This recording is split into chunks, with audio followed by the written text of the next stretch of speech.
Salut à tous. Alors voilà, aujourd'hui ma vidéo va s'adresser à mes amis trinitaires et à mes autres frères en Christ qui justement se posent des questions sur la Trinité ou certains qui n'ont pas la conviction. Donc voilà, déjà tout ce qui n'est pas conviction est péché. Ensuite, le plus grand des commandements, c'est d'adorer le Seigneur ton Dieu lui seul. Donc il faut le connaître, puisque si vous adorez autre chose que Dieu, vous transgressez le plus grand des commandements. Donc déjà, vous avez tout faux dès le départ. Quoi que vous fassiez, si vous transgressez le plus grand des commandements, que vous vouez un culte à d'autres dieux, peu importe ce que vous faites derrière, c'est pas bon. Donc tout dépend de la connaissance du Père. Comme le Seigneur dit dans Jean 17 au verset 3, la vie éternelle, c'est qu'ils te connaissent toi le seul vrai Dieu. Donc voilà, aujourd'hui, je viens pour détruire cette définition de la Trinité, parce que en le relisant, c'est vrai que j'ai fait un enseignement là-dessus, mais en le relisant, j'ai vu beaucoup de choses que j'avais pas vues au départ. Donc j'ai décidé de me reconsacrer un enseignement juste sur la définition actuelle de la Trinité sur le site Croire la Croix. Voilà. Donc je vais reprendre tout ça avec vous et je vais vraiment par les Écritures mettre la lumière sur qu'est-ce qu'est la Trinité et voir si c'est biblique ou pas. Donc voilà, on va se consacrer vraiment sur cet enseignement-là, sur cette définition-là, et je vais le reprendre dans les moindres détails. Alors c'est parti. Donc, qui est la Trinité? Alors, s'il y a quelque chose de difficile à comprendre dans la foi chrétienne, c'est bien le mystère d'un seul Dieu en trois personnes. Un éclairage du Père, excuse-moi, Jean-Paul Sagadou, assomptionniste. Ok, ça marche. Donc déjà, je sais pas ce que c'est le P, mais si c'est professeur, ouais, ok. Mais je pense que c'est Père. Et Père, Matthieu, Matthieu 29, Matthieu 23, verset 9, pardon, nous dit justement n'appelez personne sur la terre notre Père, car un seul est notre Père, celui qui est dans les cieux. Et juste avant, verset 8, il insiste bien en disant que vous êtes tous frères. Donc, juste pour info, si c'est Père qu'elle a voulu dire, il ferait mieux déjà de se repentir. Voilà, allez. Alors, s'il y a quelque chose de difficile à comprendre, c'est le mystère d'un seul Dieu en trois personnes. Alors déjà, on va reprendre dans juste ce petit bout là. J'ai déjà deux versets qui vont déjà vous mettre soit le doute, soit vous éclairer direct. Alors, s'il y a quelque chose de difficile à comprendre, c'est la Trinité. Alors, on va voir. 2 Corinthiens 11 verset 3. Toutefois, de même que le serpent séduisit Ève par sa ruse, je crains que vos pensées ne se corrompent et ne se détournent de la simplicité à l'égard de Christ. Car si quelqu'un vient vous prêcher un autre Jésus que celui que nous avons prêché, ou si vous recevez un autre esprit que celui que vous avez reçu, ou un autre évangile que celui que vous avez embrassé, vous le supportez fort bien. Donc voilà, j'insisterai sur la simplicité à l'égard de Christ. Ok. Donc Christ, c'est simple. Et on vous dit que si quelqu'un vous prêche un autre Jésus, donc le Jésus que Paul prêche est simple. Donc le Jésus que Jean-Paul Sagadou vous prêche apparemment est très compliqué. C'est très difficile à comprendre. D'accord. Donc il y a un souci, c'est pas biblique. S'il est difficile à comprendre, c'est pas biblique. Ils ont compliqué la chose pour qu'on puisse pas comprendre. Donc voilà. Ensuite, je vois, il nous explique que cette chose qui est si difficile à comprendre, c'est le mystère d'un seul Dieu en trois personnes. Donc ce fameux mystère, il nous a été révélé par l'apôtre Paul dans la lettre de Timothée. Alors, 1 Timothée 3 au verset 16, et sans contredit, le mystère de la piété est grand.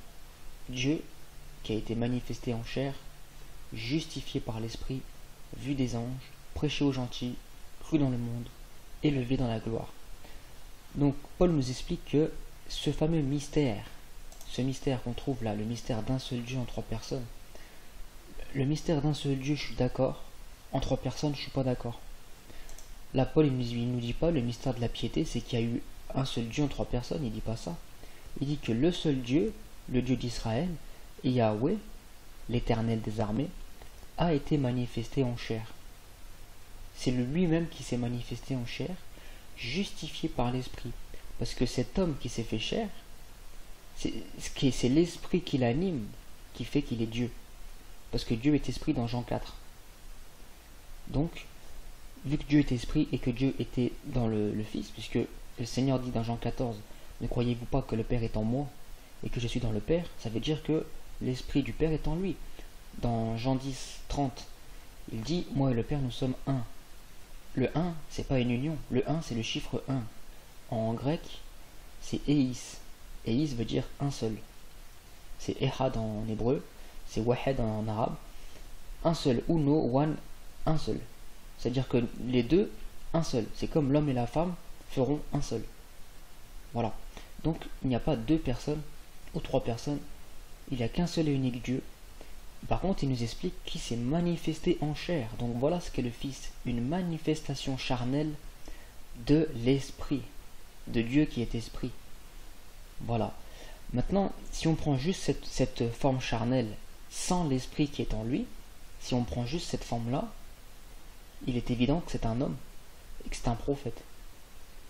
Mais l'Esprit qui est en lui témoigne qu'il est Dieu. C'est par cet Esprit-là qu'il est Dieu.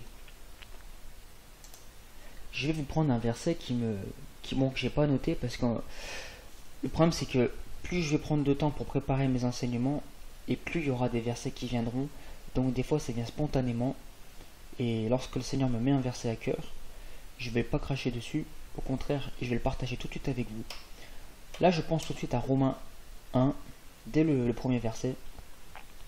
Paul, serviteur de Jésus-Christ, appelé à être apôtre, mis à part pour annoncer l'évangile de Dieu qui avait été promis auparavant de la part de Dieu par ses prophètes dans les Saintes Écritures, et qui concerne son Fils, né de la postérité de David, selon la chair, et déclaré Fils de Dieu avec puissance, selon l'Esprit de sainteté, par sa résurrection d'entre les morts, Jésus-Christ notre Seigneur.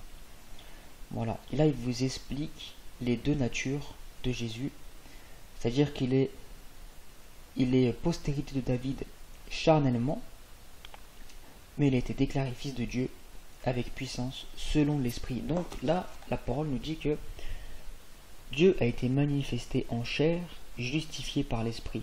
Donc là déjà on voit les deux natures de Jésus, la nature charnelle et la nature spirituelle.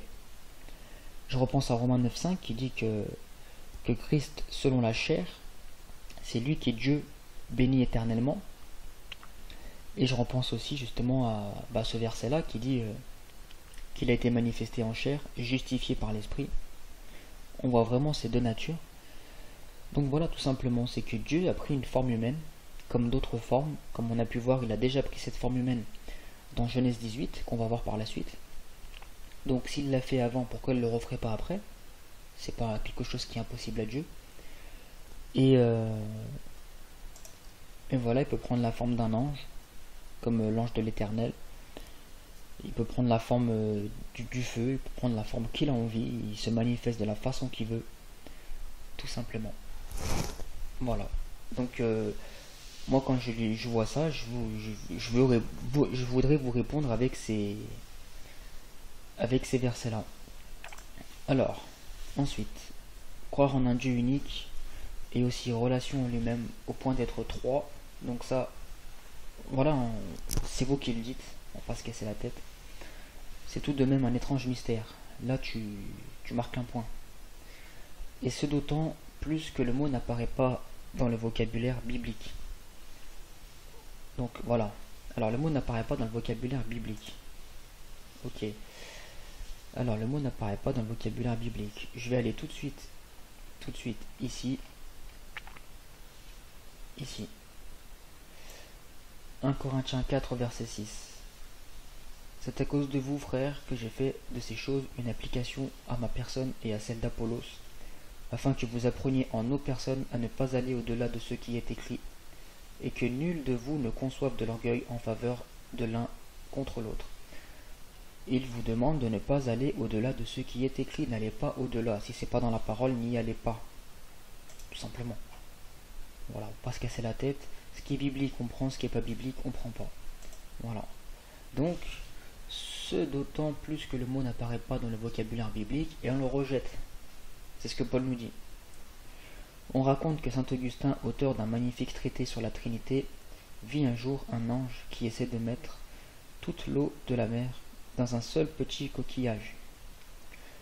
Lorsque l'évêque d'Hippone lui faisait la remarque la difficulté de son entreprise, l'ange lui répondit que cela lui serait plus facile que de vouloir épuiser avec ses seules ressources de la raison humaine le mystère de la Trinité. Pourtant la Bible n'est pas muette à ce propos. Je reprends 1 Timothée 3,16 et sans contredit, le mystère de la piété est grand. Dieu a été manifesté en chair, justifié par l'Esprit.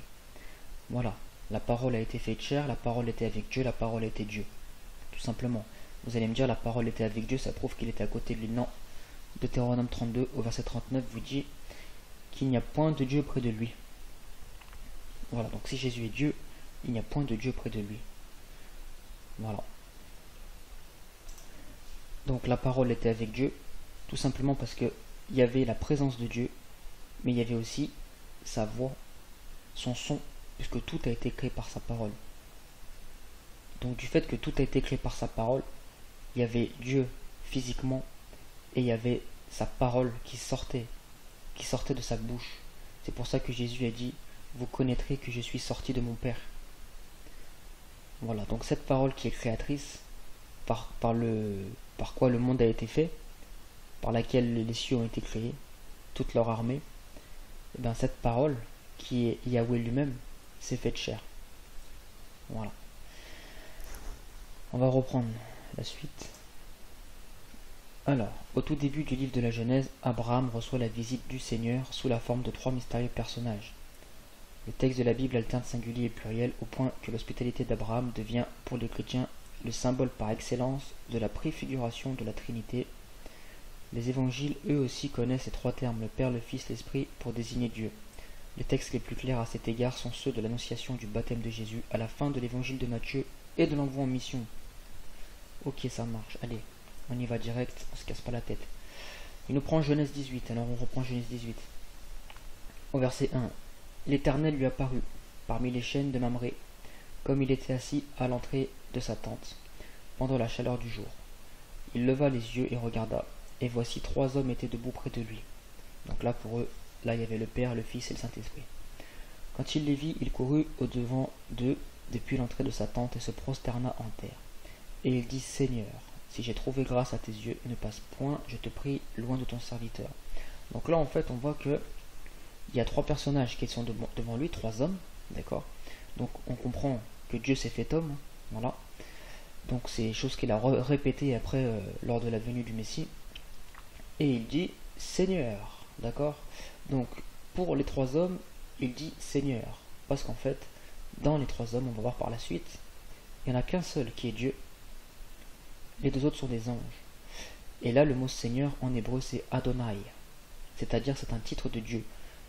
Lorsque vous dites Seigneur pour un homme ou pour une créature, mon Seigneur ou quoi que ce soit, c'est Adon. Mais lorsque c'est Seigneur pour le roi des rois, pour la majesté, pour Dieu, c'est un titre qui lui est approprié à lui seul. Donc, c'est Adonai. Voilà. Donc, c'est un pluriel de majesté qu'on va voir par la suite. Alors, Seigneur, si j'ai trouvé à tes yeux, ne passe point, je te prie, loin de ton serviteur. Genèse 18 au verset 16. Ces hommes se levèrent pour partir, et ils regardèrent du côté de Sodome. Abraham alla avec eux pour les accompagner. Donc, on reprend, les 3 hommes qui étaient debout près de lui se levèrent pour partir du côté de Sodome. Genèse 18 au verset 22. Les hommes s'éloignèrent et allèrent vers Sodome. Mais Abraham se tint encore en présence de Yahweh. Donc, on comprend que sur les 3 hommes, il n'y en a que 2 qui sont partis du côté de Sodome, et que Abraham est resté en présence du 3e. Voilà. Et le 3e était Yahweh, sous forme humaine, mais c'était bel et bien Yahweh. Genèse 19 nous le confirmera. Les deux anges arrivèrent à Sodome sur le soir. Donc, il y en a bien deux qui sont partis et qui sont arrivés, c'était des anges. C'est ce qui nous est dit, les deux anges arrivèrent à Sodome. Donc les hommes s'éloignèrent et allèrent vers Sodome. Il nous explique que c'était des anges qui ont pris la forme d'un homme. Voilà. Donc il y avait Dieu qui a pris une forme humaine et deux autres anges qui l'ont accompagné. Donc ils arrivèrent à Sodome sur le soir, ces deux anges. Et Lot était assis à la porte de Sodome. Quand Lot les vit, il se leva pour aller au-devant d'eux et se prosterna la face contre terre. Et là, j'insiste là, vous allez bien regarder ce qui est écrit. Puis il dit, voici mes seigneurs, entrez, je vous prie, dans la maison de votre serviteur. Et passez-y la nuit, lavez-vous les pieds, vous lèverez de bon matin, et vous poursuivrez votre route. Nous, répondirent-ils, nous passerons la nuit dans la rue. Donc, c'est étonnant parce que, au début, Abraham voit trois hommes, et il dit Seigneur. D'accord? Seigneur, S majuscule, au singulier. Il s'adresse à une seule des trois personnes. Ok? Ici, pour les deux qui sont arrivés à Sodome, Lot dit mes seigneurs, petit s au pluriel. Voilà. Donc, pourquoi Abraham n'aurait pas dit mes seigneurs, vu qu'il y en avait un de plus ici, alors que là, Lot dit mes seigneurs pour les deux anges. Il est évident qu'Abraham s'adressait à une seule des trois personnes, celle avec qui il est resté. Abraham se tint encore en présence de Yahweh. C'est à celle-ci qu'il s'est adressé Abraham. Seigneur, Adonai. Voilà. Et Adonai est un pluriel de majesté. Donc ici, Seigneur, traduit en français, il est au singulier. D'accord? Et ici, mes seigneurs sont au pluriel. Mais Seigneur, en hébreu, là, ici, c'est Adonai. Et là, c'est Adon. Malgré que c'est au pluriel, c'est Adon. Voilà. Donc, je reprends. Pour les trois hommes, Abraham a utilisé Seigneur, ce mot-là, S majuscule, au singulier. Il s'adressait à un seul. Ici, pour les deux autres qui sont partis voir Lot, Lot les a appelés mes seigneurs. S minuscule, au pluriel. Ici, c'est un nom propre, un attribut de Dieu. Ici, c'est un nom commun. C'est pour qualifier les anges. Voilà. Mais les anges ne sont pas au-dessus de Dieu. C'est pour ça que ici c'est un mot invariable. Ici ça l'est pas. Tout simplement. Donc, pour conclure, sur les trois hommes, Abraham s'est adressé à un seul quand il a dit Seigneur. Il s'est adressé à Yahweh parce qu'on voit que Abraham se tint encore en présence de Yahweh. Et c'est vraiment à celui-ci que Abraham parlait parce qu'il a dit Seigneur. Et on voit que Lot, en s'adressant aux deux autres anges, les a appelés mes seigneurs, au pluriel. Donc on voit qu'il s'est adressé à qu'un seul. Donc ici, vous ne pouvez pas dire que les trois hommes étaient le Père, le Fils et le Saint-Esprit, c'est faux. C'était deux autres anges qui sont accompagnés Yahweh lorsqu'il est venu se faire homme pour se révéler à Abraham. Voilà. C'était une petite parenthèse. Ensuite, j'ai vu... Alors... on reprend... Au tout début du livre de Genèse, Abraham reçoit la visite du Seigneur sous la forme de trois mystérieux personnages. Donc en fait, voilà, comme on l'a dit, c'était qu'un seul. Les deux autres c'était des anges. Ça, ils vous le disent pas, hein, par contre. Le texte de la Bible alterne singulier et pluriel au point que l'hospitalité d'Abraham devint pour les chrétiens le symbole par excellence et la préfiguration de la Trinité. Donc ça, c'était pour les païens. Les évangiles, eux aussi, connaissent les trois termes, le Père, le Fils et l'Esprit, mais on a vu que c'était pas ça, donc vous mélangez tout, pour désigner Dieu. Les textes les plus clairs à cet égard sont ceux de l'annonciation du baptême de Jésus, et à la fin de l'évangile de Matthieu de l'envoi en mission. Alors on va reprendre ces baptêmes. Alors, Matthieu 3, verset 16. Et dès que Jésus eut été baptisé, il sortit de l'eau, donc là on voit qu'il y avait le Fils, et voici les cieux s'ouvrirent, et il vit l'Esprit de Dieu descendre comme une colombe et venir sur lui. Donc là on voit l'Esprit de Dieu qui s'est manifesté, en plus du Fils, et voici une voix fit entendre des cieux ces paroles, celui-ci est mon Fils bien-aimé en qui j'ai mis toute mon affection. Donc là on voit le troisième qui est en haut. Ok. Donc là on voit le Père, le Fils et le Saint-Esprit tous ensemble.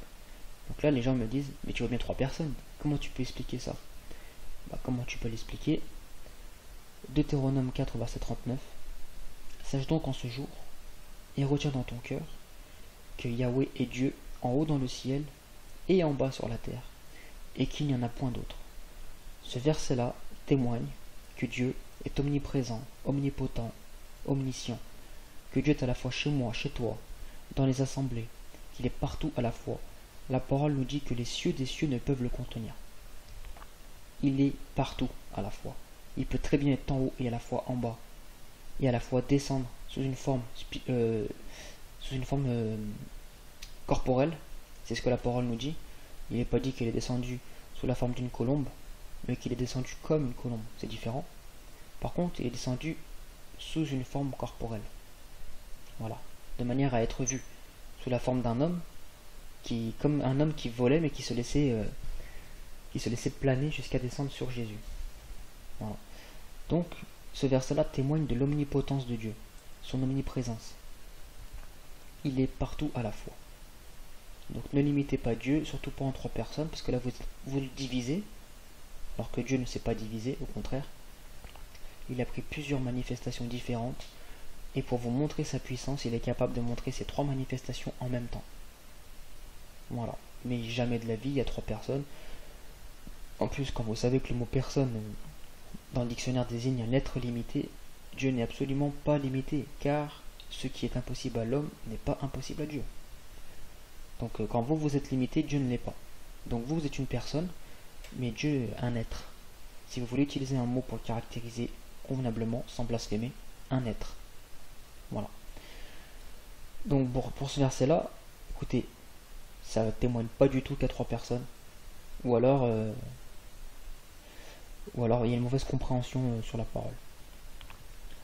Ensuite, Matthieu 28, verset 19, puisqu'il est évident que donc les textes qui sont les plus clairs à cet égard sont l'annonciation du baptême de Jésus, donc on vient de le voir, et la fin de l'évangile de Matthieu de l'envoi en mission. Donc ils font allusion à Matthieu 28, 19, ce verset qu'ils aiment bien pour montrer la Trinité.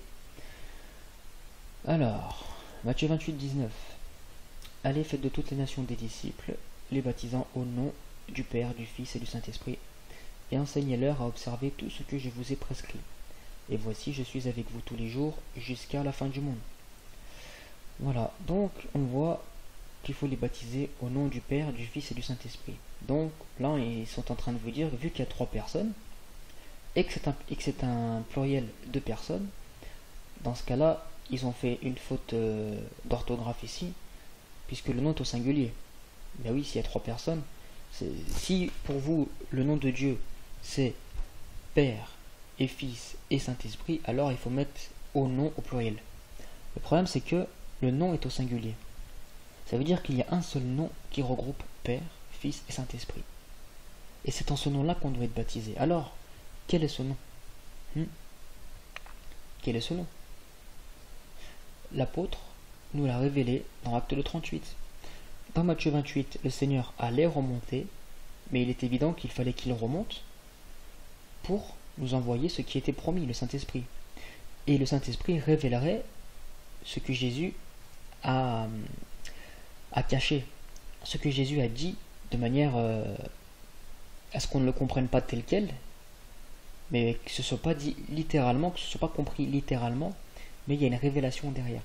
Donc Jésus a fait exprès de compliquer les écrits de manière à ce que ce soit révélé par l'Esprit, sinon ça n'aurait aucun sens. Donc ici, au nom du Père, du Fils et du Saint-Esprit est au singulier. Acte 2:38 nous explique que ce nom-là, on va voir qu'est-ce que c'est. Pierre leur dit, repentez-vous et que chacun de vous soit baptisé au nom du Seigneur Jésus-Christ pour le pardon de vos péchés, et vous recevrez le don du Saint-Esprit, car la promesse est pour vous, pour vos enfants, et pour tous ceux qui sont au loin, en aussi grand nombre que le Seigneur notre Dieu les appellera. Donc, voilà. Que chacun de vous soit baptisé au nom. Le nom qui est là, du Père, du Fils, du Saint-Esprit, il est là, au nom de Jésus-Christ. Le nom du Père, du Fils et du Saint-Esprit, c'est un seul nom. Ce nom, c'est Jésus-Christ, parce que Jésus-Christ est le Père, est le Fils et le Saint-Esprit. Parce que Yahweh a pris 3 formes. Sa forme initiale, qui est spirituelle. Le Dieu est esprit dans Jean 4. Le Père est esprit, on l'adore en esprit et en vérité. Donc, cette forme spirituelle, cette forme de Fils, c'est-à-dire cette chair qu'il a pris, cette enveloppe charnelle, cette enveloppe corporelle que Dieu a prise pour se faire connaître à ses enfants, pour venir habiter au milieu de son peuple d'Israël, et bien sûr le Saint-Esprit. D'ailleurs la parole nous dit qu'il n'y a qu'un seul esprit, et pourtant le Père est esprit. C'est des manifestations de Dieu, tout simplement. Voilà, donc ce nom au singulier, du Père, du Fils, du Saint-Esprit, l'apôtre nous révèle, en ayant reçu le Saint-Esprit, que ce nom-là, c'est Jésus-Christ. Voilà, donc on fait le baptême au nom de Jésus-Christ. Si vous faites le baptême au nom du Père, du Fils, du Saint-Esprit, c'est que vous avez pris un seul et unique verset, d'accord, littéralement, sans avoir eu la révélation de ce verset, sans avoir eu la révélation de ce nom, malgré que l'apôtre vous le donne, vous ne le voulez pas. Pourquoi vous ne parlez pas de tous les actes des apôtres, toutes les fois où ils ont été baptisés au nom de Jésus-Christ? Vous prenez qu'un seul verset en disant oui, on préfère la parole de Jésus. Mais bien sûr, moi aussi je préfère la parole de Jésus. Mais Jésus parlait en parabole. Jésus parlait implicitement. Implicitement, de manière à ce que vous compreniez plus tard ce qu'il disait. Par le Saint-Esprit, sinon n'importe quelle personne pourrait comprendre les écrits. Alors que Ésaïe 29 nous explique au verset 11 que c'est un livre cacheté. Et que même si tu le donnes à quelqu'un qui sait lire, il répondra qu'il ne le peut. Parce qu'il n'y a que par le Saint-Esprit que tu peux lire les Écritures. Voilà, nous voyons dans Luc 24 au verset 45 que Jésus leur ouvrit l'esprit afin qu'ils comprissent les Écritures. Donc si vous n'avez pas reçu le Saint-Esprit, vous ne pouvez comprendre les Écritures. C'est pour ça qu'on voit les catholiques qui baptisent au nom du Père, du Fils, du Saint-Esprit, et ils font tout au nom du Père, du Fils et du Saint-Esprit. Je les ai vus faire. J'étais catholique. Alors que Colossiens 3, 17, nous dit, quoi que vous fassiez en parole ou en œuvre, faites tout au nom du Seigneur Jésus. Donc voilà, tout. Il n'a pas dit sauf le baptême, sauf... non, tout. D'ailleurs, quand vous chassez un démon, vous le chassez au nom de Jésus-Christ. C'est le nom du Père, du Fils et du Saint-Esprit. Donc voilà, tout ce qu'on fait, on le fait au nom de Jésus-Christ, y compris le baptême, qui est au nom, au singulier. Ce nom, il était révélé ici. Voilà. Vous pouvez les vérifier dans vos écritures. Il n'y a pas une seule traduction où le nom est au pluriel. Donc si pour vous, ces noms, c'est Père, Fils et Saint-Esprit, ça fait 3 noms. Ce ne sont pas des noms, ce sont des titres. Des titres pour déformer les formes différentes de Dieu. Pour désigner, les formes différentes de Dieu. Mais ce nom, il l'a révélé. Il l'a révélé à Moïse. Voilà, je suis celui qui est. Yahweh. Tout simplement. Donc ici, il est question du nom de Yeshua. Baptisez-les au nom de Yeshua.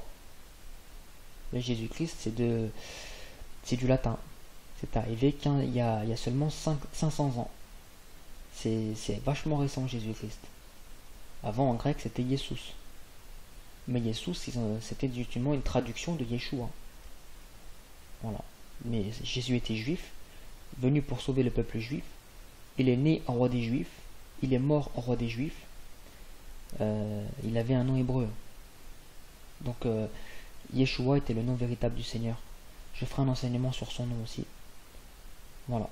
Donc, on reprend. Le baptême au nom du Père, du Fils et du Saint-Esprit. Ce nom, c'est Jésus-Christ. Yeshua HaMashiach. Tout simplement. Donc, si vous vous servez de ce verset-là pour nous affirmer qu'il y a 3 personnes, je veux voir où est-ce que c'est écrit 3 personnes. Je ne le vois pas. C'est une interprétation personnelle. Vous vous remettez pas en question. Vous avez accepté la théologie des catholiques. Vous l'avez reprise. Mais non. La sagesse du monde n'est pas la sagesse de Dieu. Ce que vous donnez là, c'est pas une révélation d'en haut. C'est ce que les hommes vous ont enseigné. Mais ce n'est pas biblique. Voilà. Ensuite, je vais continuer. Alors, divinité une et trine. Mais il faudra plus de 3 siècles pour que le mot Trinité apparaisse sous la plume d'Athanas d'Alexandrie. Le terme formé à partir du grec trias décrit cette réalité étonnante d'une divinité une et trine proposée à la foi des chrétiens. S'agirait-il d'une invention tardive, quelque peu éloignée du message originel de Jésus? Oui. N'a-t-on pas brodé sur Dieu? Pour se convaincre du contraire, il faut revenir à l'histoire des premiers chrétiens. Et juifs avant tout, ils partagent le monothéisme ombrageux d'Israël face à l'idolâtrie régnante. C'est se foutre de la gueule du monde. Ils ont donc assez logiquement du mal à rendre compte par des concepts de l'expérience vécue avec Jésus. Donc là, il te dit que pendant 3 siècles, plus de 3 siècles, le mot Trinité n'était pas là. et que c'est Athanas d'Alexandrie qui, le premier, a ramené la Trinité. Donc pendant 3 siècles, aucun chrétien ne connaissait ce mot, ni cette conception.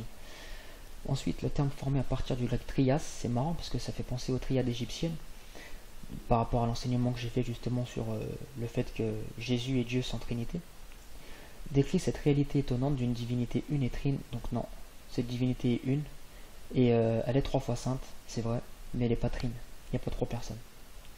Proposée à la foi des chrétiens, s'agirait-il d'une invention tardive? Oui, tu nous as dit que c'était plus de 3 siècles pour que le mot Trinité apparaisse. Donc oui, c'est une invention tardive, absolument. Absolument. Quelque peu éloigné du message originel de Jésus. Oui, Jésus n'a jamais parlé de Trinité, jamais Jésus a dit 3 personnes. Ok. Alors, les Juifs partageaient le monothéisme ombrageux d'Israël face à l'idolâtrie régnante. C'est vrai, les Juifs croyaient en une seule et unique divinité, en un seul être, pas en 3. Un seul et unique. Ils n'ont jamais eu cette conception de 3 personnes. Vous allez me dire, mais comment se fait-il que Dieu dit créons l'homme à notre image, faisons l'homme à notre image, créons les cieux, la terre, faisons ci, descendons, voilà. Mais en fait, le temps employé ici, c'est de l'impératif. C'est un ordre. Dans l'impératif, vous avez la deuxième personne du singulier et la première et deuxième personne du pluriel, c'est tout. Vous n'avez pas le je dans l'impératif. Pourtant, Dieu a choisi l'impératif à ces versets-là. Donc la seule façon de s'inclure là-dedans, c'était d'utiliser le nous.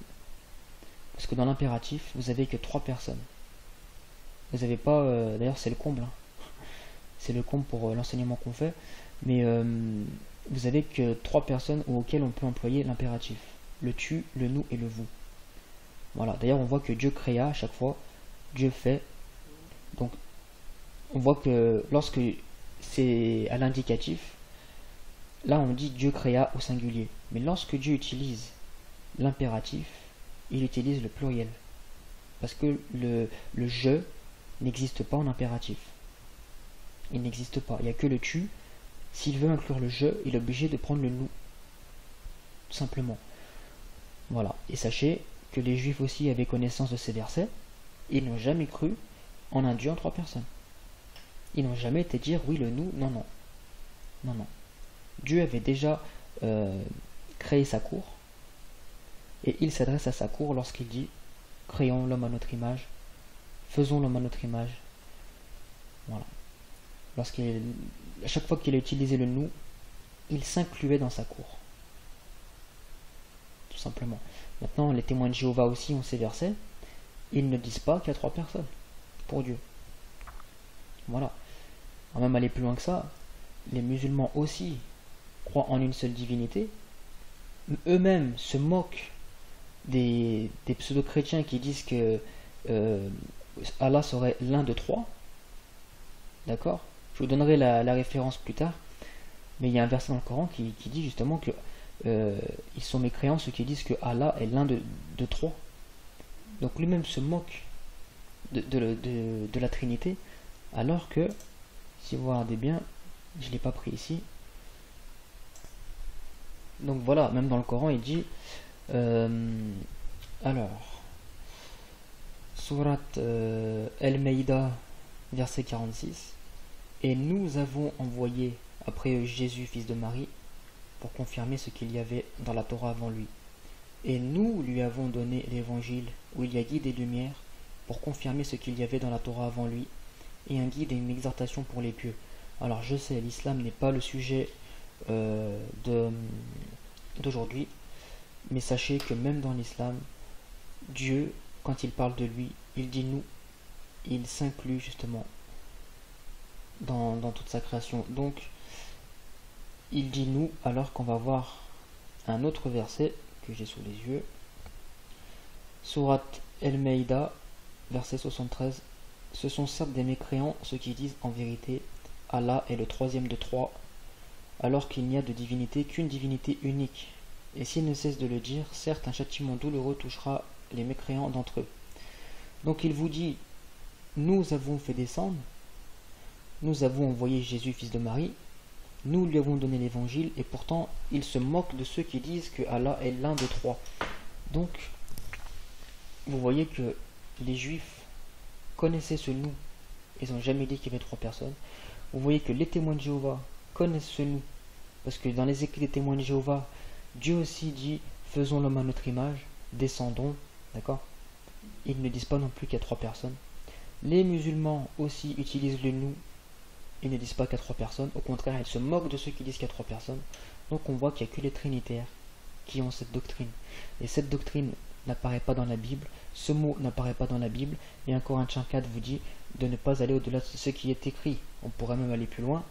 On pourrait prendre aussi 1 Timothée 6 au verset 3 qui dit que celui qui ne s'attache pas aux saintes paroles de notre Seigneur Jésus-Christ, à l'amour des disputes de mots, ne connaît rien du tout, quoi.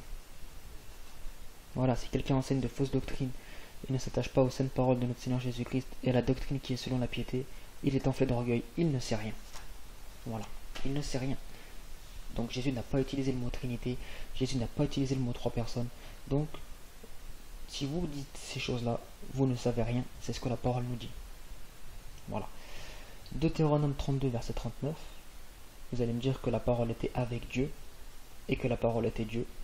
Sachez donc que c'est moi qui suis Dieu et qu'il n'y a point de Dieu près de moi. Je fais vivre et je fais mourir, je blesse et je guéris, et personne ne délivre de ma main. Voilà. Donc ça, je l'avais mis par rapport à ce qu'il y a ici. Sa résurrection, le meilleur gage de sa divinité, mais il ne nie pas l'existence d'un créateur et père. Pourtant, la parole est créatrice, c'est ce que nous dit Colossiens et Hébreux, il me semble. Au contraire, ainsi Jésus est vraiment fils de Dieu, et il envoie aux apôtres un défenseur, l'Esprit, qui leur met au cœur sur les lèvres les paroles de la vérité et de vie. Mais il existe une autre source de la foi, la liturgie. Ok, la liturgie, c'est juste comme les Juifs avaient le Talmud. Vous avez ramené ça, c'est-à-dire une foi fondée sur la tradition des hommes qui annule le commandement de Dieu. Le baptême n'est-il pas donné selon Matthieu au nom du Père, du Fils et du Saint-Esprit? Et justement, je viens de vous expliquer juste avant que ce nom a été révélé dans Acte 2, 38 et dans tous les actes des apôtres. J'ai fait un enseignement sur le baptême, je vous invite à aller le voir. Ne commençons-nous pas nos prières par un signe de croix qui est fait au nom du Père, du Fils et du Saint-Esprit? Non. Jésus, moi je veux le verset où Jésus a dit quand vous priez, faites un signe de croix. Moi, j'ai pas vu ce verset. La liturgie eucharistique est d'une très grande richesse à cet égard. Les textes des prières qui la composent proclament un mouvement interne à Dieu. Il est donc dans la création, l'incarnation et l'action permanente et renouvelée de l'esprit. Il est amour et l'amour est tout sauf immobile. Il est vie et il n'existe pas de vie sans engendrement. Il est impossible aux chrétiens de se fixer sur une personne de la Trinité, car chacune d'elles réoriente le regard vers une des deux autres. Ben non. Attends, on va continuer. Le croyant est alors en quelque sorte intégré à ce mouvement de vie et d'amour. Ce mouvement perpétuel d'une personne à l'autre de la Trinité montre aussi la divinité du Fils et celle de l'Esprit, ainsi que leur unité au Père. Donc là, ils disent qu'il y a des mouvements de l'une à l'autre. Ça veut dire qu'il y a vraiment trois personnes côte à côte et qui discutent entre elles, qui bougent même. Voilà. Donc, Deutéronome 32, 39. Sachez donc que c'est moi qui suis Dieu et qu'il n'y a point de Dieu près de moi. D'accord? Il n'y a point de Dieu près de moi. Alors vous allez me dire, oui, mais c'est après, quand Jésus est venu. Bah non. Parce que vous me dites que dès le départ, Dieu était trois. Puisque vous prenez Genèse. Puisque vous prenez Genèse, même le verset 1. Genèse chapitre 1, pardon. Dieu créa. Dieu fait, faisons. Donc voilà. Dieu vous dit dans Deutéronome, non, il n'y a point de Dieu près de moi, je suis seul. Voilà. Donc ça marche pas. Ensuite, l'amour absolu. Et ils aiment bien utiliser des mots pour vous endormir. Ni l'un ni l'autre ne sont des intermédiaires entre un Dieu solitaire et ses créatures. Ok, ça marche.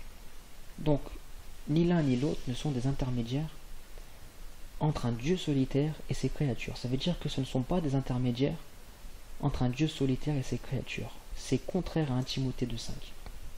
1 Timothée 2,5, il y a un seul Dieu, donc ce n'est pas un Dieu solitaire. Ok. Il y a un seul Dieu, et ensuite il nous dit que ce ne sont pas des intermédiaires entre un Dieu solitaire et ses créatures. Et aussi un seul médiateur entre Dieu et les hommes, Jésus-Christ homme. C'est-à-dire un seul médiateur entre Dieu et ses créatures. Parce que les hommes sont les créatures de Dieu. Dieu a créé l'homme. Créons l'homme à notre image.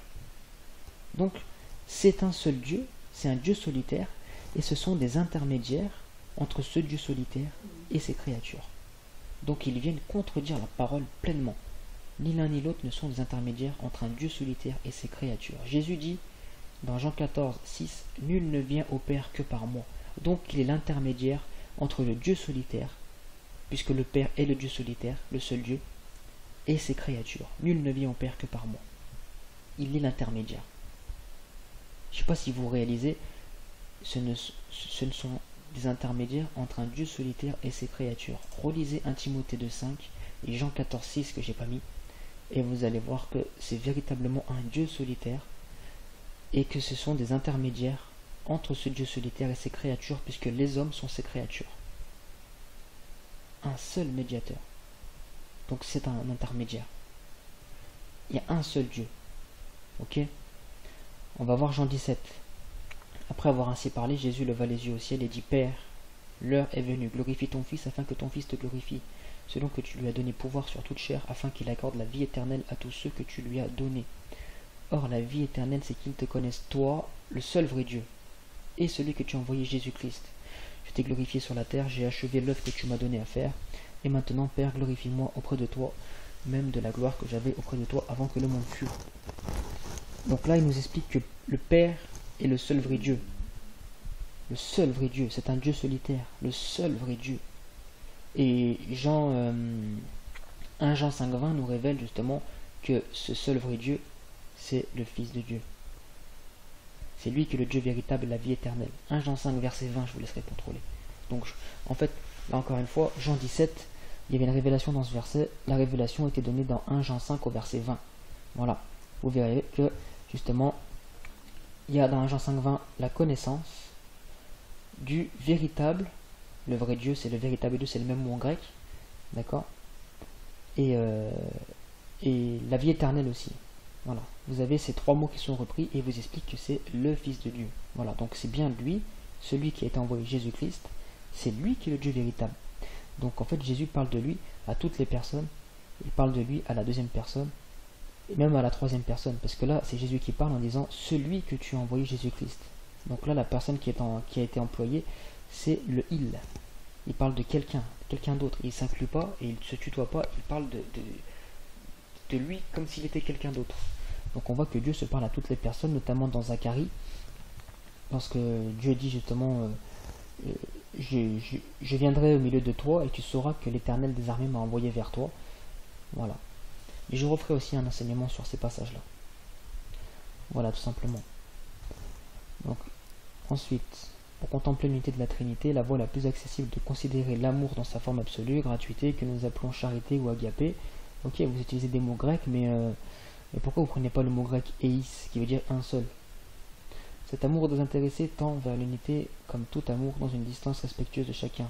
Lorsque l'amour est divin et donc parfait, il génère ce paradoxe inouï qu'est une unité plurielle. Faux, faux, faux. Et pas une unité plurielle. Jean 10,30, moi et le Père nous sommes un. Un seul, eis. Un seul en grec. Vous pouvez aller vérifier. C'est pas une unité plurielle. C'est contredire encore une fois la parole. Voilà. Oh Seigneur. Pour avancer dans la saisie de ce mystère, deux voies s'offrent à nous. La liturgie, alors là, laissez tomber la liturgie, sinon vous allez finir comme les Juifs qui ont été déchus de la grâce à cause de leur Talmud. La liturgie, c'est tout simplement le Talmud des catholiques. Voilà. C'est tout fondé sur la tradition des hommes et qui annule le commandement de Dieu. Allez donc lire Marc 7 au verset 7. Vous verrez ce que Dieu dit de ces choses. Et aussi Ésaïe 29 au verset 10, il me semble, justement que ce peuple m'honore du bout des lèvres, mais son cœur est éloigné de moi parce qu'il obéit à des commandements, à des préceptes qui sont des commandements d'hommes. Voilà.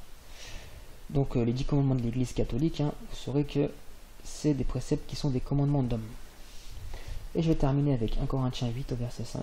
Car s'il y a des êtres qui sont appelés Dieu au pluriel, c'est bizarre, ça fait penser à la Trinité, qui soient dans le ciel, soit sur la terre, comme il existe réellement plusieurs dieux et plusieurs seigneurs, néanmoins pour nous il n'y a qu'un seul Dieu, le Père.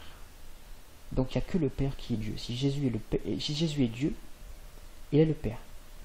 De qui viennent toutes choses et pour qui nous sommes? Bah oui, parce que le Fils a été envoyé du Père, et le Saint-Esprit, Jean 14, 16, le Père vous enverra un autre consolateur, l'Esprit de vérité. Donc tous ceux qui ont été envoyés, ils viennent du Père. Tout sort du Père, tout vient du Père, sa parole sort de lui, tout vient de lui. Et un seul Seigneur Jésus-Christ, par qui sont toutes choses et pour qui nous sommes. Mais cette connaissance n'est pas chez tous. Et oui, donc, si elle n'est pas chez tous, il faudrait peut-être la connaître, il faudrait peut-être la chercher. Voilà. Donc c'était pour démonter la Trinité, puisque ce mot n'est pas biblique, cette conception n'est pas biblique, et vous verrez que tous les versets qu'ils se servent, on peut les réfuter sans problème, parce qu'en fait, chaque verset qu'ils se servent, il y a une révélation derrière qu'ils n'ont pas reçue. Ils n'ont pas eu la révélation du Fils de Dieu, parce qu'ils n'ont pas eu l'amour de la vérité, tout simplement. Donc voilà, je vous laisserai regarder cet enseignement, j'espère vraiment que ça va vous édifier, que ça va vous aider, que beaucoup de gens sortiront de cette doctrine qui vient de l'enfer, parce que c'est trois dieux, il faut arrêter de se voiler la face, trois personnes divines, c'est trois dieux. Voilà, alors, moi je confesse qu'il y a trois, le Père, le Fils et le Saint-Esprit, mais ce ne sont pas trois personnes, ce sont trois formes que Yahweh a prises pour se révéler à ses créatures, malgré que ça les gêne tant que ça. Voilà, écoutez frères et sœurs, je vous souhaite une bonne journée et que le Seigneur vous bénisse. Au nom de Yeshua. Amen.